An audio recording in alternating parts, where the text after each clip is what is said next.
Buenos días, queridos hermanos. Vamos a empezar nuestro tiempo de estudio.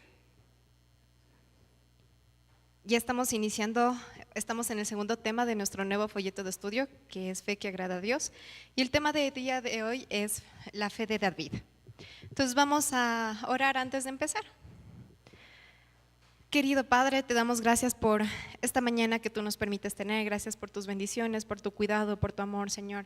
Gracias porque en cada momento tú estás con cada uno de nosotros, Padre, porque nos has dado la bendición y el privilegio de poder llamarte, Padre, de poder hablar contigo, de estar reunidos, de estar en tu presencia, Señor. Te pedimos, Padre, que en esta mañana cada uno de nuestros hermanos que vayan a asistir, que tengamos con un encuentro contigo, Señor, que todo lo que nos hables en este día sea llegue directo a nuestros corazones, que llegue a nuestras vidas y sea de transformación, Señor, que sea ese momento en el que podamos tomar también decisiones hacia ti, Señor, y reconocerte y creerte aún más, Señor. Gracias por este nuevo tema que tú nos das, Señor. Gracias por que tú nos has dado a tu Hijo Cristo Jesús y lo creemos, Señor, te creemos completamente cada palabra, creemos cada letra que tú nos das, cada palabra, cada cosa que tú nos das, Señor, te creemos completamente y te rogamos que pongas eso en nuestras mentes, en nuestros corazones, que te amemos con todo lo que somos, con todo nuestro corazón, con toda nuestra mente, con toda nuestra vida, Señor. Te damos gracias por el espacio que tienes con cada uno de nosotros, con la paciencia, con el amor, Señor. Gracias por que siempre estás con nosotros, Padre. Te pedimos que nos bendigas y que todo lo que diga en este día sea conforme a tu voluntad, que cada palabra sea transmitida por ti, Señor, que tú pongas la palabra, tú pongas el Espíritu, Señor, y que llegue a nuestras vidas, a cada uno de nosotros, Señor. Te damos la bienvenida a este lugar, Padre, y gracias porque sin tu presencia nada podríamos hacer, Señor, y te pedimos que tu presencia sea la que habita aquí en este tiempo, que tu presencia sea la que se mueva aquí y lo único que esté aquí, Señor. Te damos gracias por todo tu amor y por toda tu bendición, Padre, en el nombre de tu Hijo Cristo Jesús. Amén. Bueno, vamos a iniciar con este nuevo tema de estudio. Estamos hablando sobre la fe y en esta ocasión vamos a estudiar un poco sobre la fe de David. Para eso vamos a iniciar con el primer día, el día domingo, en Josué 1, del 1 al 9.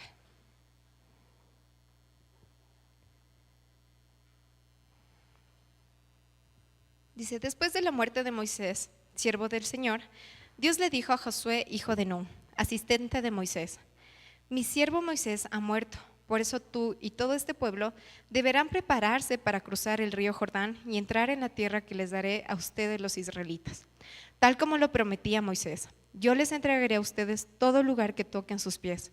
Su territorio se extenderá desde el desierto hasta el Líbano y desde el gran río Éufrates, territorio de los hititas, hasta el mar Mediterráneo que se encuentra al oeste. Durante todos los días de tu vida, nadie será capaz de enfrentarse a ti. Así como estuve con Moisés, también estaré contigo. No te dejaré ni te abandonaré. Sé fuerte y valiente, porque tú harás que este pueblo herede la tierra que les prometí a sus antepasados. Solo te pido que tengas mucho valor y firmeza para obedecer toda la ley que mi siervo Moisés te mandó. No te apartes de ella para nada, solo así tendrás éxito donde quiera que vayas. Recita siempre el libro de la ley y medita en él de día y de noche. Cumple con cuidado todo lo que en él está escrito. Así prosperarás y tendrás éxito. Ya te lo he ordenado, sé fuerte y valiente. No tengas miedo ni te desanimes, porque el Señor tu Dios te acompañará a donde quiera que vayas. En esta porción de la palabra vemos que Jehová habla directamente con Josué. Moisés aquí en este punto ya falleció y Josué iba a tomar el liderazgo para continuar con la misión que era de entrar a la tierra prometida. Y aquí Jehová le está animando a José para esta tarea tan dura de cumplir, que era de guiar a todo un pueblo, en el que significaría que él cargaría con la responsabilidad de que el pueblo pueda llegar al fin, al lugar prometido, o en el camino tal vez fracasar. Y Jehová les pide que se deben preparar, y especialmente a Josué le pide que se prepare, pero no le dice que se prepare entrenando todos los días para ser un mejor guerrero, No le dice que se prepare estudiando sus tácticas de combate o fortaleciéndose más en su alimentación o durmiendo 8 horas, sino que aquí lo que Jehová le dice y le enfatiza es que se prepare, que sea fuerte y valiente, teniendo el valor y la firmeza para obedecer la ley que ya les había dado y les había dejado Moisés, que no se aparte de ella, que la recite y medita la ley de día y de noche y la cumpla con mucho cuidado. Así es como Jehová le está pidiendo a Josué que se prepare para su cargo, y el Señor estaría siempre con él. Queridos hermanos, lo que aquí en esta porción nos está pidiendo también a cada uno de nosotros es que tengamos el valor y la firmeza para obedecer toda la ley, que no nos apartemos de ella, que la recitemos siempre, que meditemos en ella de día y de noche, cumpliendo con cuidado todo lo que en él está escrito. Y por consecuencia de eso, vamos a prosperar y tener éxito. Sabremos cómo enfrentar situaciones que tal vez pensemos que van mucho más allá de nuestras capacidades. Situaciones que tal vez nos desafíen, y seremos fuertes y valientes porque creeremos realmente lo que Dios está diciendo y que Él nos va a acompañar. ¿Por qué? Porque estamos permaneciendo, al estudiar su palabra todos los días, nuestra fe madura, nuestra fe va creciendo, nuestra fe va entendiendo más de quién es Dios, de quién es Jesús, de qué es lo que Dios quiere para cada uno de nosotros. Y en esta porción de Josué, siempre le tomamos Josué 1:9, como en todo lado siempre le vemos escrita, de sé fuerte y valiente, no tengas miedo ni te desanimes, porque el Señor tu Dios te acompañará donde quiera que vayas. Y sí es cierto, pero versículos antes dice que tiene que estar estudiando sus leyes de día y de noche, tiene que permanecer en eso, ¿sí? Entonces, que nosotros, al tener esta relación diaria con el Señor, vamos a poder entender su palabra y, como les decía, vamos a crecer más en Él. Vamos a crecer más, vamos a madurar más y entender que Dios siempre va a estar con cada uno de nosotros. Así que, bueno, vamos a ir bien rápido. Así que vamos al siguiente día. El día viernes, 1 Samuel 17. Y es toda una historia, así que vamos a leer solo separado. Pero les invito a leer toda esta historia de 1 Samuel 17, que habla sobre David y Goliat. Y dice: los filisteos reunieron sus ejércitos para la guerra, concentrando sus fuerzas en Soco, pueblo de Judá. Acamparon en Efsfadim, situado entre Soco y Azeca. Con el valle de por medio, los filisteos y los israelitas tomaron posiciones en montes opuestos. Un famoso guerrero, oriundo de Gat, salió del campamento filisteo. Su nombre era Goliat y tenía una estatura de casi 3 metros. Goliat se detuvo ante los soldados israelitas y los desafió. ¿Para qué están ordenando sus filas para la batalla? ¿No soy yo un filisteo y no están ustedes al servicio de Saúl? ¿Por qué no escogen a alguien que se me enfrente? Y aquí nos saltamos al versículo 20. Recordemos que David era un pastor de ovejas y él era un muchacho y no podía ingresar al ejército por su edad. Y él estaba pastoreando y su padre le pidió que vaya donde estaba el ejército a que lleve a sus hermanos alimento y vean cómo están. Y en el versículo 20 dice: David cumplió con las instrucciones de Isaí, su padre.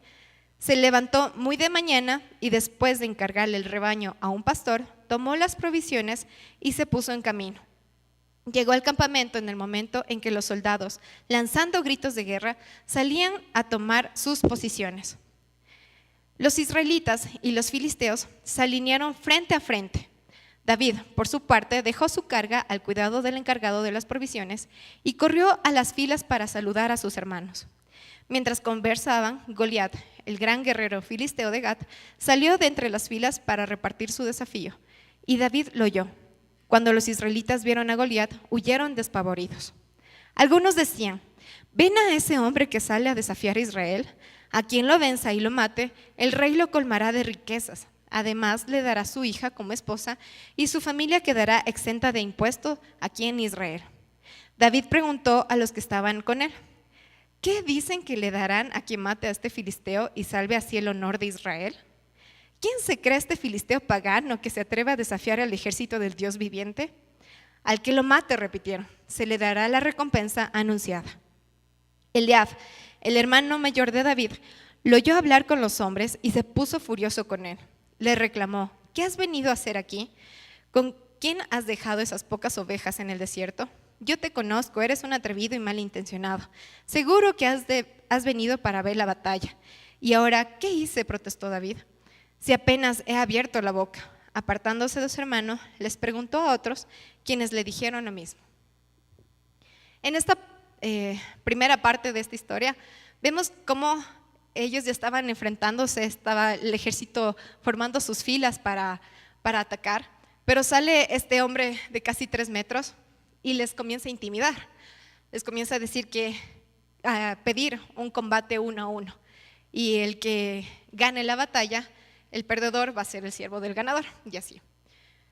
Y en el ejército de Israel vemos que ellos estaban flaqueando, estaban atemorizados por este hombre, porque seguramente lo veían tan grande que no sabían quién tendría la fuerza para poder derrotar a este hombre, ¿sí? Y tal vez dieron ya la batalla por perdida. Versículos antes, el actual rey en este momento de Israel era Saúl, y capítulos antes ya nos especifica este libro que Saúl ya se había alejado de la presencia de Dios. El Espíritu de Dios ya no estaba con Saúl. Él aún seguía siendo rey, pero Dios ya había escogido a alguien más como rey, que era David. Y al estudiar la actitud de David en estos pocos versículos que hemos leído, vemos a alguien que es decidido y que se indigna al escuchar las palabras de Goliat. Y él está seguro que él es parte del pueblo viviente de Dios, del Dios viviente, ¿sí? Que él es parte de este ejército, de este pueblo al que está bajo el cuidado de Dios. Él está completamente seguro y por eso se indigna y comienza a preguntar qué es lo que está pasando y quién es este filisteo, quién se cree para hablar así de este ejército. Y además, en esta porción también nos dice que sus hermanos vieron mal a David por tener esa actitud, por su indignación, y las palabras que decía de David hacia Goliat cuestionaron sus intenciones, seguramente lo subestimaron por su edad. Como les decía, en este momento de la historia de David, tal vez él tendría entre 15 años a menos 20 años aproximadamente, ya que no tenía la edad suficiente para ingresar al ejército. Entonces realmente era un muchacho, y aunque sus hermanos y todos los demás se opusieron y le subestimaron, él simplemente se apartó y continuó con esta indignación, con ese, no sé, yo me imagino ese fuego en su corazón de ¿cómo se atreve este man a hacer esto, a decir esto, ¿sí? Y esta fe de David se mantenía en pie porque él confiaba en su Dios viviente. Él sabía que era un Dios viviente, que era un Dios real. Y Dios ya tenía el plan perfecto para rescatar a su pueblo en este tiempo, ¿no?, de los filisteos. Y un plan para David también. Podría haber tenido David esta posición dentro de su familia, y fue sabio y se alejó. Y en este proceso que Dios está teniendo con David, también es para que él pueda ir reconociendo y probando su fe, ir reconociendo y dando pasos a ver qué más va a dar, qué va a pasar, ¿sí? Y también para que el pueblo pueda ver quién era David, o sea, para que el pueblo comience a reconocer quién era David, ¿sí?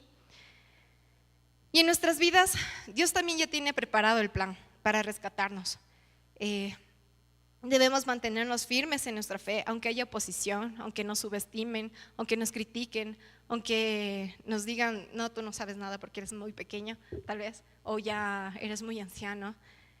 Pero Dios siempre tiene un plan para cada uno de nosotros, y si nosotros estamos llegando en algún punto a ser atemorizados por un gigante como Goliat, porque el pueblo se quedó paralizado, no dio un paso para atacar. Y aunque nosotros nos sintamos un poco con temor, que veamos durante este relato de David ese ejemplo de fe y de confianza en este Dios viviente que tenemos cada uno de nosotros. Vamos a continuar con la historia. En el siguiente día, dice en 1 Samuel 17, 31, 37. Igual nos vamos a ir saltando partes. 31 dice: algunos que oyeron lo que había dicho David se lo contaron a Saúl, y éste mandó a llamarlo. Entonces David le dijo a Saúl: nadie tiene por qué desanimarse a causa de este filisteo. Yo mismo iré a pelear contra él. ¿Cómo vas a pelear tú solo contra este filisteo? Replicó Saúl: no eres más que un muchacho, mientras que él ha sido un guerrero toda la vida. David le respondió: a mí me toca cuidar el rebaño de mi padre. Cuando un león o un oso viene y se lleva una oveja del rebaño, yo lo persigo y lo golpeo hasta que suelta la presa. Y si el animal me ataca, lo sigo golpeando hasta matarlo. Si este siervo de su majestad ha matado leones y osos, lo mismo puede hacer con ese filisteo pagano, porque está desafiando al ejército del Dios viviente. El Señor que me libró de las garras del león y del oso, también me librará del poder de ese filisteo. Anda pues, dijo Saúl, y que el Señor te acompañe.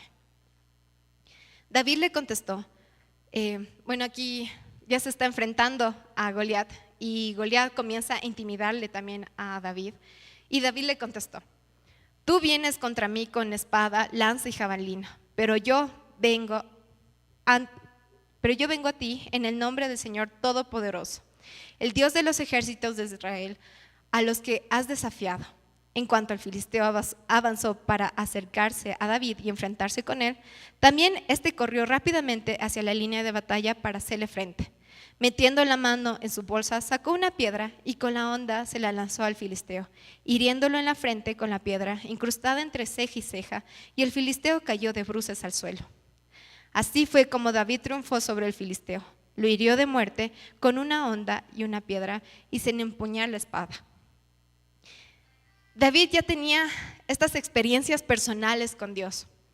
En su tiempo cuidando de ovejas, él ya había experimentado la salvación y la gracia de Dios al enfrentarse a leones y osos. Él sabía que no iría contra Goliat con sus propias fuerzas, y él tenía fe en que Dios, a quien servía, le iba a salvar. Y Dios ya le fue preparando para este día, yo creo. Ya le dio las herramientas, le dio el entrenamiento con leones y osos para este día. Y este es parte del plan perfecto que les decía, porque era el inicio para que el pueblo reconozca quién era David y que era realmente enviado por Dios, que era elegido por él. ¿Sí? Y yo les hice un cuadro comparativo entre Saúl y David para entender un poco de por qué cambió la actitud de Dios con Saúl. Y la historia de Saúl y David tiene varios contrastes. Saúl es un ejemplo de lo que sucede cuando el orgullo, la arrogancia y la desobediencia a Dios conducen a la ruina. Y David, por otro lado, es un ejemplo de lo que sucede cuando la fe, la humildad y la obediencia a Dios conducen al éxito. La historia de David inspira confianza en Dios, mostrando que Él está siempre presente y dispuesto a ayudar a sus hijos, sin importar su origen o circunstancias. Y cuando comenzamos a conocer personalmente a nuestro Señor, a Dios, y a forjar esa relación íntima con Él de todos los días, meditar en su palabra, orar con Él, hablarle en cada situación de nuestras vidas, así sea pequeñita.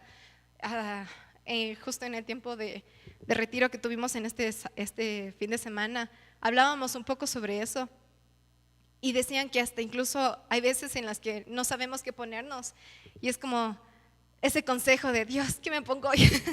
Sí, porque tal vez es una reunión importante, es una reunión que no sé, que tal vez sí, no sabemos qué necesitamos. Pero hasta en esos detalles le podemos hablar a nuestro Señor, y está bien, o sea, es parte de esa relación que Dios quiere con cada uno de nosotros, es parte de esa relación que nosotros debemos tener con nuestro Señor. Esa es la relación que Él desea para cada uno de nosotros. Así como David ya tenía estas experiencias de luchar contra leones, contra osos, él ya sabía, por eso él fue sin temor, con esa valentía y con esa fuerza a enfrentarse a Goliat, a ese hombre de 3 metros, y él apenas siendo un muchacho, porque él ya conocía quién era Dios y quién era su fortaleza, y era su Dios viviente. ¿Sí? Y aunque muchas veces olvidamos que Dios sí está presente con nosotros, Él también nos va preparando. Y aunque nos sintamos igual asustados o amedrentados en una situación que va más allá de nosotros, Él ya nos va dando las herramientas. Él nos va preparando durante toda nuestra vida para ese día, porque Él nos conoce y sabe hasta qué punto podemos llegar, pero Él nos va a ir preparando. Y lo importante es ir escuchando su voz, escuchando qué es lo que Él nos dice, prestando atención y madurando también en nuestra fe para poder creer completamente en nuestro Señor y en lo que Él desea para cada uno de nosotros. ¿Sí? Y como última, unas preguntas y reflexiones que les pido a cada uno de nosotros, que recordemos que en que estos momentos de fe inconmovible que nos hizo creer en el Señor, que nos hizo acercarnos a Él desde un principio, que recordemos lo que ha hecho Dios por nosotros últimamente, y si tenemos un testimonio de fe inconmovible, recordemos ese momento y sigamos buscando crecer más y más en esa fe, que nos aferremos a ese principio, a esa primera chispa de fe en que cada uno de nosotros dijo, sí creo, y por eso estamos aquí. Que vayamos recordando y no olvidemos, porque a veces es muy fácil olvidar y querer buscar más y más, pero volver a eso llena nuestros corazones, llena nuestras vidas, porque ese fue el momento en el que nosotros dijimos, sí, Dios, te creo, sí, te creo, Jesús. Que recordemos esos momentos y lo vivamos cuando tengamos algún tiempo de tribulación o de problemas, de prueba, que recordemos todo lo que Dios ha hecho con nosotros.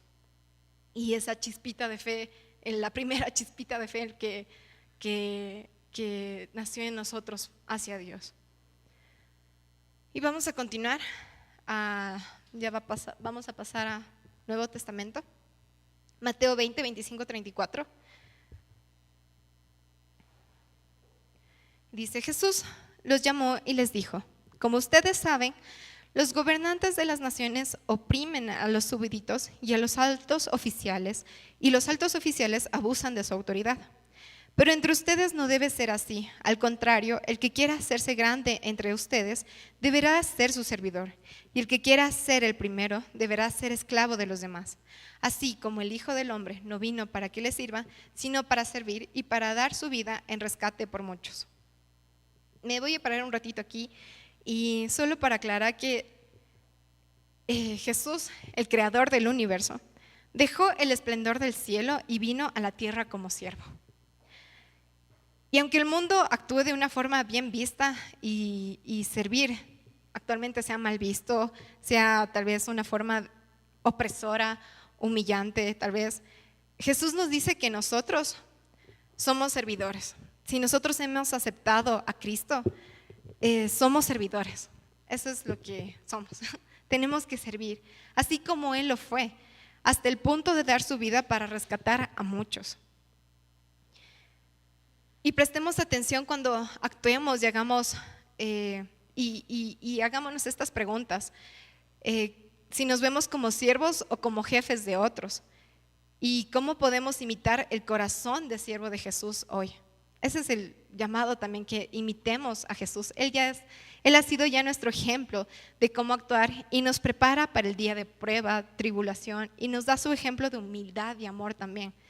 ¿Sí? Entonces, que recordemos que si estamos aquí es para servir, que aunque el mundo diga que servir es muy opresor o someterse a una autoridad ya está mal vista, o que mejor yo me independizo en todas las formas posibles, soy muy autónoma y lo que sea, y empoderada, pero hay que recordar que Cristo fue el ejemplo de humildad y de servicio, que eso es lo que nosotros nos está pidiendo ahora, que sí, nos ha dado capacidades, nos ha dado dones, nos ha dado talentos, pero nosotros tenemos que ser humildes y servir. Si nos vemos como jefes, o si tal vez son jefes y tienen empleados, ver en qué forma actúan con sus empleados, en qué formas están siendo esa autoridad que tal vez abusa de sus empleados y o están en algún punto de liderazgo aquí en la iglesia, en cualquier espacio,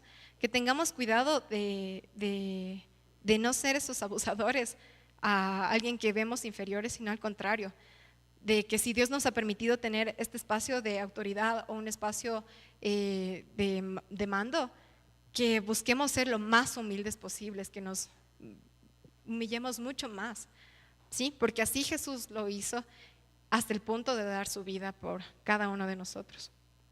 Y en la siguiente parte de este capítulo, de este versículo de Mateo, nos muestra una fe que justo igual en este fin de semana estuvimos viendo y hablando, y dice: una gran multitud seguía a Jesús cuando él salía de Jericó con sus discípulos. Dos ciegos que estaban sentados junto al camino, al oír que pasaba Jesús, gritaron: Señor, hijo de David, ten compasión de nosotros. La multitud los reprendía para que se callaran, pero ellos gritaban con más fuerza: Señor, hijo de David, ten compasión de nosotros. Jesús se detuvo y los llamó: ¿qué quieren que haga por ustedes? Señor, queremos recibir la vista. Jesús se compadeció de ellos y les tocó los ojos. Al instante recobraron la vista y lo siguieron.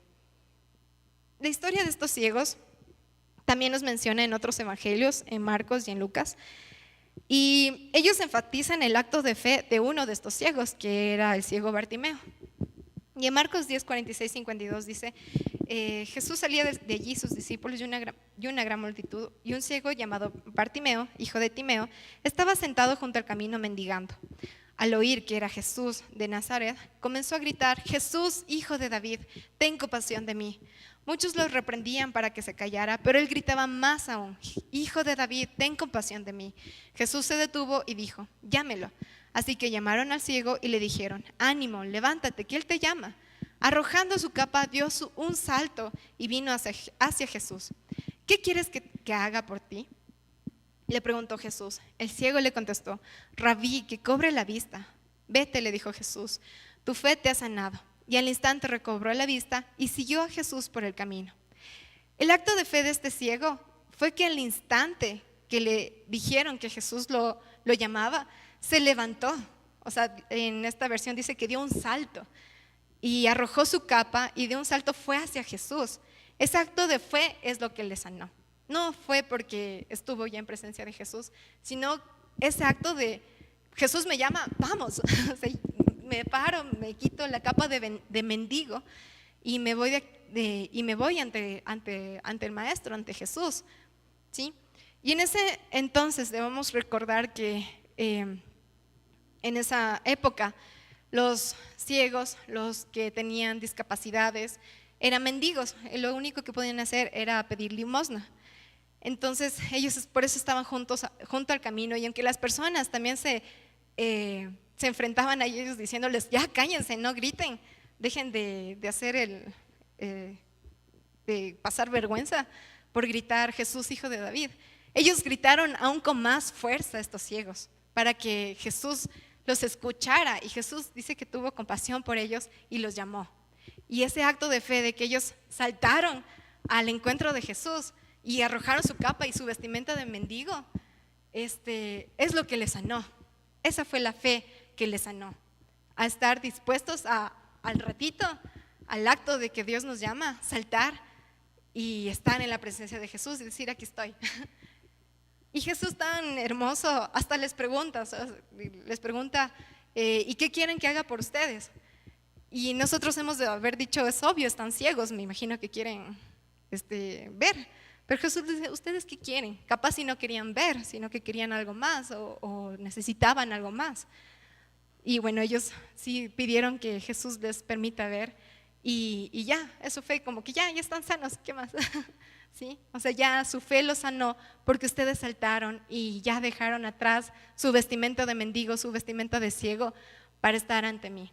Esa fue la fe que sanó a estos ciegos. Y nosotros, que nosotros tengamos esta fe y esta valentía de al escuchar a Jesús y al escuchar su palabra, lo que Él nos pide, sus mandamientos, que seamos como estos ciegos que al instante dejaron su capa de mendigo para buscar a Jesús, porque ellos ya sabían que Jesús les iba a curar, les iba a sanar y ya no iban a estar en esta posición de mendigos, ya podían trabajar, ya podían buscar un trabajo, ya podían en esa época ya tener algo mucho mejor que ser solo mendigos, ¿sí?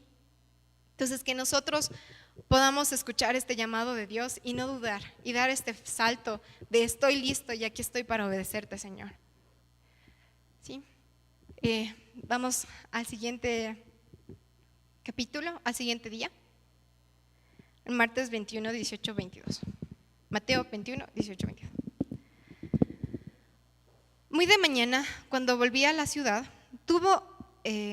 muy en la mañana, cuando volví a la ciudad, tuvo hambre. Al ver una higuera junto al camino, se acercó a ella, pero no encontró nada más que hojas.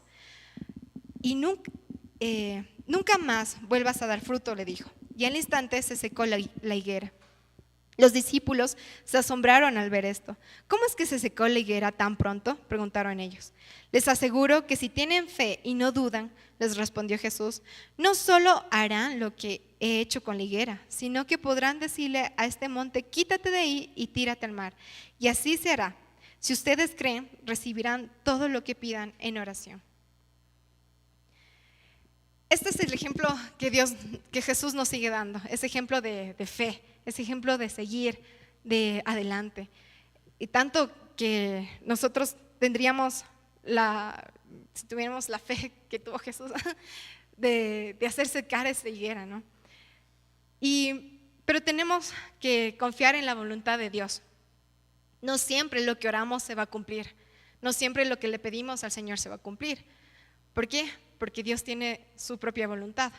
Y así mismo como el Señor Jesús nos da el ejemplo cuando Él oró antes de ser crucificado, Él le pidió al Padre que pase de Él esta copa para que no sea sacrificado, pero que Él se aferraba a su voluntad. Y claro, Dios no escuchó en sí la oración de Jesús de pasar la copa, de pasar ese momento angustioso que Él tenía, porque su plan era perfecto, el plan de Dios, su voluntad es siempre bueno, agradable y perfecto para cada uno de nosotros. Entonces, si es que oramos y tal vez nuestras oraciones no sean escuchadas, no se sientan mal, porque no es, capaz ustedes dicen, sí, yo sí tengo fe, pero Dios no me escucha, no me quiere, no me habla. No, sí, nos habla, pero siempre tenemos que estar aferrados a su voluntad, a la voluntad que Él quiere para cada uno de nosotros. Y justo en el comentario de este día, en el folleto, nos da este ejemplo de que sería incluso cruel decirle a alguien que está enfermo que no se curó porque le faltaba fe. Muchas veces hemos escuchado eso, no, es que te falta fe, sigue orando, te vas a curar, sigue orando. No, o sea, tenemos que aferrarnos a la voluntad del Señor también. Sí, nosotros por fe podemos hacer muchas cosas, podemos movernos, orar en fe y Dios nos va a contestar, pero otras oraciones no nos va a contestar porque no está bajo su voluntad. Y nuestra fe no debe implicarse ni ser fundamentada a que Dios nos escuche o no, o que Dios nos conteste o no, sino que nuestra fe, a pesar de que no veamos una respuesta, se mantenga intacta y sigamos creyendo que Dios sigue ahí, que Dios nunca se apartó de nosotros, que nuestra fe se mantiene a pesar de que no veamos una respuesta, por así decirlo, o veamos que la voluntad de Dios fue otra cosa diferente. Que nuestra fe se mantenga intacta a pesar de estos momentos que no entendamos, porque Dios sigue ahí presente, Dios es este Dios vivo y su voluntad sigue siendo perfecta, sigue siendo buena, agradable y perfecta, y así se va a mantener siempre, ¿sí? Entonces que igual sigamos viendo a Jesús como este ejemplo de fe, de humildad, de servicio para cada uno de nosotros, y que en nuestra vida podamos tener esta fe genuina e inquebrantable. Vamos al siguiente día, a 2 de Timoteo 1, del 13 al 14.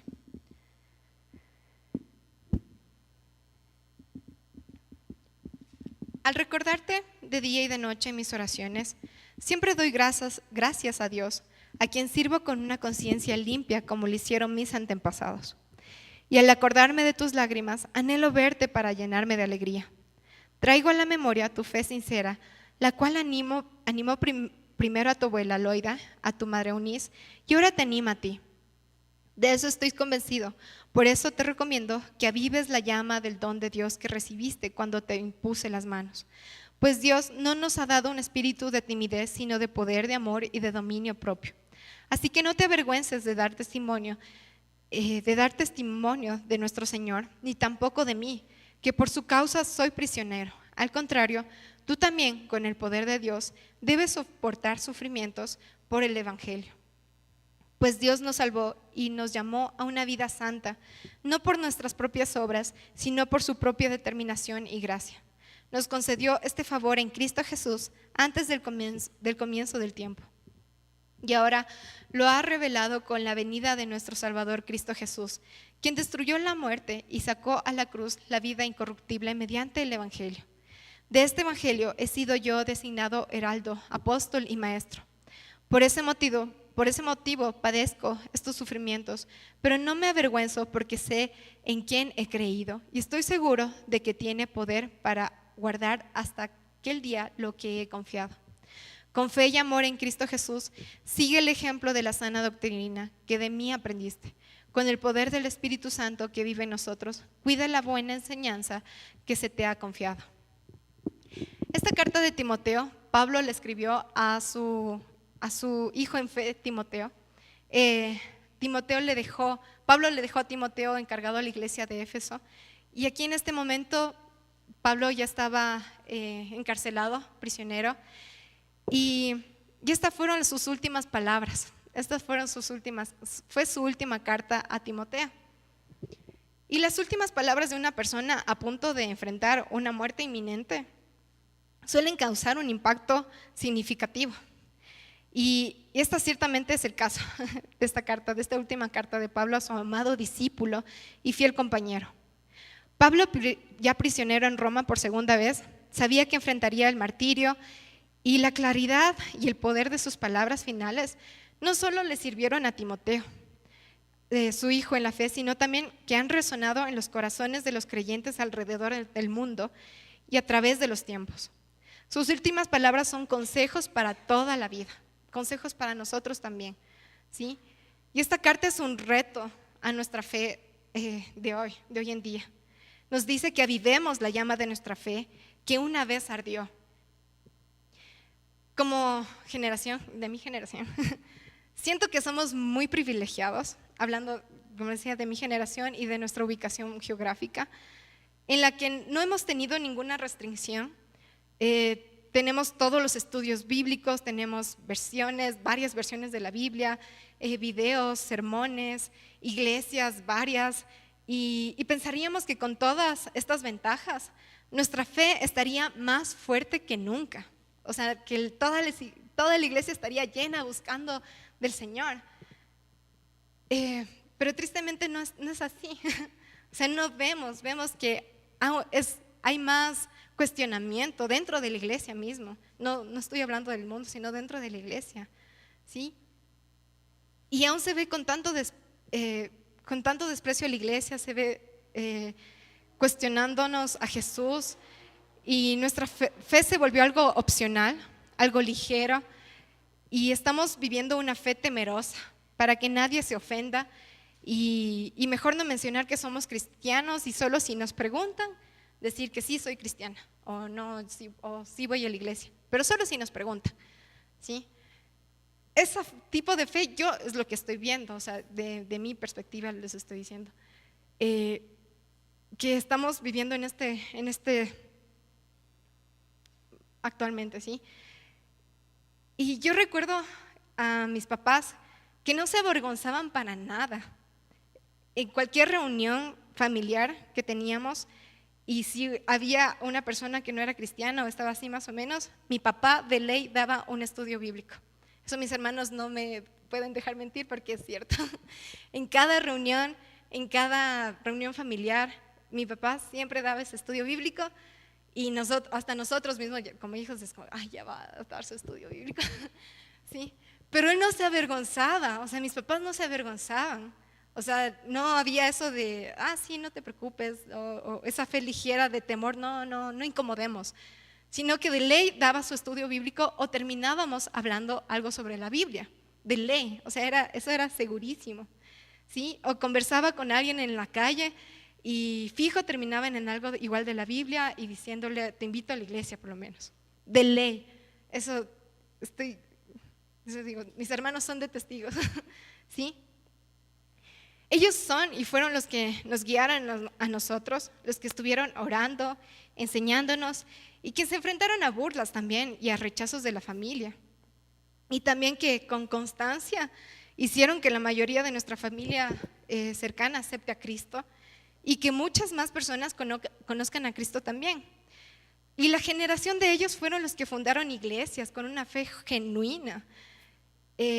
Según las historias que mis papás contaban, era como, hay que hacer esto, vamos a hacerlo, y hacían, y fundaban, y se movían. Por eso digo que somos muy privilegiados, porque estamos disfrutando del trabajo de muchos años de otras generaciones que no se avergonzaban del Evangelio, que no se avergonzaban de hablar de esta palabra, porque es un poder de Dios, esta palabra es poder. Por eso nos dice aquí Pablo que avivemos este espíritu de nuestra fe, que avivemos esta llama, porque nos estamos apagando completamente y estamos viviendo esa fe temerosa y súper ligera, ¿sí? Mis papás son los que se levantaban a las 5 de la mañana a orar y hacer que nosotros oremos siempre antes de salir. Recuerdo igual en el colegio que mi mamá, mientras yo desayunaba, tenía que irme tempranísimo. Yo desayunaba media dormida y ella me leía la Biblia, yo desayunando antes de irme al colegio. Y son momentos en los que en tiempo uno dice, ay, ¿para qué, mamá? Pero ahora les agradezco tanto por haber hecho eso, porque nos enseñaron y por muchos años. Y gracias a eso podemos conocer a Jesús. Y ahora actualmente ver sus frutos, porque tanto yo y mis hermanos estamos aquí con un amor verdadero a Dios. Estoy segurísima y seguro que no es el caso solo de mi familia, yo lo estoy contando de mi familia, pero seguramente no es solo nuestro caso. Así que tomemos esta palabra de Pablo como algo personal, que leamos punto a punto y la tomemos como si Pablo nos estuviera escribiendo a nosotros, ¿sí? Que no nos avergoncemos de predicar el mensaje del Evangelio hasta la muerte, porque aquí dice que Timoteo también se iba a enfrentar a lo mismo que Pablo estaba por pasar, y que seamos fuertes y valientes en mantener esa llama del Evangelio, que jamás tendríamos que avergonzarnos de divulgar del Evangelio que nos ha sido dado por fe y amor, que nos mantengamos firmes, queridos hermanos. Y para finalizar, solo vamos a leer Salmos 27. Este es un salmo de David.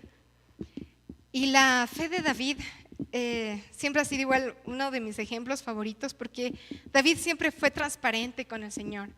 David siempre hablaba con Dios de una forma tan segura de quién era Él. Y a pesar de que se equivocó varias veces, Él seguía con la fe y la creencia de que Dios era Dios, de que era su Dios viviente. Y Salmo 27 dice: el Señor es mi luz y mi salvación, ¿a quién temeré? El Señor es el baluarte de mi vida, ¿quién podrá amedrentarme? Cuando los malvados avanzan contra mí para devorar mis carnes, cuando mis enemigos y adversarios me atacan, son ellos los que tropiezan y caen. Aun cuando un ejército me asedie, no temerá mi corazón. Aun cuando una guerra estalle contra mí, yo mantendré la confianza. Una sola cosa le pido al Señor, y es lo único que persigo: habitar en la casa del Señor todos los días de mi vida, para contemplar la hermosura del Señor y recrearme en su templo. Porque en el día de la aflicción Él me resguardará en su morada, al amparo de su tabernáculo me protegerá y me pondrá en alto. Sobre una roca me hará prevalecer frente a los enemigos que me rodean. En su templo ofreceré sacrificios de alabanza y cantaré salmos al Señor. Oye, Señor, mi voz cuando a ti clamo, compadécete de mí y respóndeme. El corazón me dice: busca su rostro, y yo, Señor, tu rostro busco. No te escondas de mí, no rechaces en tu enojo a este siervo tuyo, porque has sido mi ayuda. No me desampares ni me abandones, Dios de mi salvación. Aunque mi padre y mi madre me abandonen, el Señor me recibirá en sus brazos. Guíame, Señor, por tus caminos, dirígeme por la senda de rectitud, por causa de los que me acechan. No me entregues al capricho de mis adversarios, pues contra mí se levantan falsos testigos que respiran violencia. Pero de una cosa estoy seguro, he de ver la bondad del Señor en esta tierra de los vivientes. Pon tu esperanza en el Señor, ten valor, cobra ánimo, pon tu esperanza en el Señor. Amén. Para terminar, vamos a orar.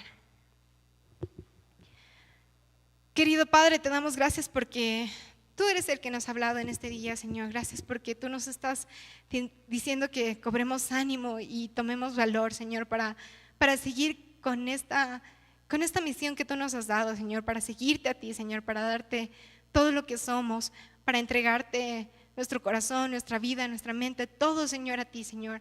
Te pedimos que tú seas el que siempre esté a nuestro lado, y como decía en este salmo, Señor, que podamos gozarnos en tu templo, Señor, que podamos anhelar y disfrutar estar aquí, Señor, de anhelar estar todos los días en tu presencia, Padre, que busquemos esa presencia para cantarte, adorarte, hablarte de nuestro día, de lo bueno, de lo malo, de cualquier cosa, Señor, porque sabemos que tú nos escuchas y te encanta que hablemos contigo, Señor, que podemos hablar contigo en cualquier detalle, por cualquier cosa, Señor, porque sabemos que tú nos aconsejas.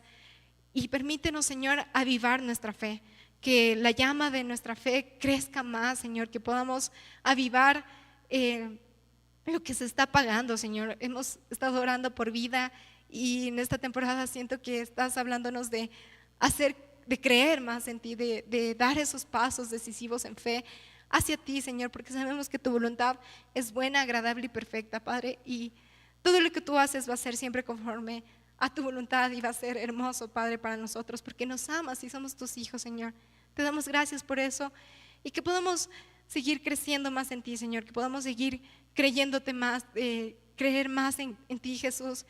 Que no nos avergoncemos de este evangelio, de esta palabra, que no nos avergoncemos de decir que somos cristianos, y que en nuestra presentación, como en algunas cartas de Pablo decía, que nos presentemos como hijos tuyos, hijos a tu servicio, a este Dios viviente, Señor, que podamos, esa sea nuestra presentación, que apenas nos conozcan, sepan que somos cristianos, que sepan que te seguimos a ti, Señor, y no nos avergoncemos, Padre. Te damos gracias, te pedimos que estés con nosotros, y gracias por todo lo que tú nos das, Señor. En nombre de tu Hijo Cristo Jesús, amén.